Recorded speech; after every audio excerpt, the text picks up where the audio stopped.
এ নাও, তোমার টিফিন আমি রেডি করে দিয়েছি, তুমি ঠিক সময়ে গিয়ে খাওয়া দাওয়া করে নেবে। হ্যাঁ, আমি যাই, রান্নাঘরে কাজ আছে।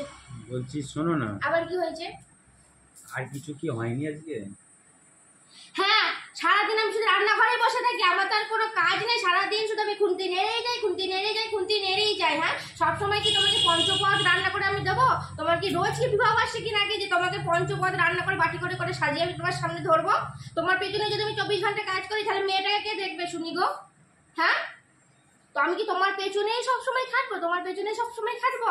অফিস যাচ্ছ, হালকা কিছু খেয়ে যাও। হ্যাঁ, তা নয় গো, সব সময় ওকে বেশি বেশি রিচ রিচ রান্না করে ওর মুখের সামনে ধরো। কেন, তোমাকে এত কিছু দিয়েছি, আম দিয়েছি লাস্টে গেলে, তোমার তাও হবে না? না, তোমার পেছনেই যদি আমি খাটি তাহলে মেয়েটাকে কে রেডি করবে, কে স্কুলে দিয়ে আসবে, কে ওর টিফিন গুছিয়ে দেবে, কে ওকে স্কুলের জন্য তৈরি করে দেবে, ড্রেস পরিয়ে দেবে। কোনো কিন্তু একদিন বলো না যে আমি ওর ড্রেসটা আমি পরিয়ে দিই, আমি তোমার হাতে হাতে একটু সাহায্য করে দিই গো? তুমি তো কোনোদিন বলো? তুমি তো বলো না কোনোদিন। অফিস থেকে আসার সময় কি গরম গরম তুমি একটু চপ ভাজা নিয়ে এসেছো যে একসঙ্গে নিয়ে যাই, দিয়ে মুড়ি খাওয়াতে, সে তো তুমি আনোনি। হ্যাঁ, কিছু খেতে ইচ্ছা করলে সে আমাকেই বানিয়ে খেতে হবে। হ্যাঁ, তুমি কি মানুষ যে আমি চিকেন চাউমিন খেতে ভালো, তুমি সেটাও কোনোদিন এনেছো? সে তো আনোনি। সব সময় আমাকেই করে যেতে হবে, সব সময় আমি রান্না করে যাবো, এই অধমই করে আছে। আজকে আমি একটা চপ ভাজা আনবো। আমার লাগবে না, আমার লাগবে না, আমি বাড়িতে তৈরি করে খেতে পারবো।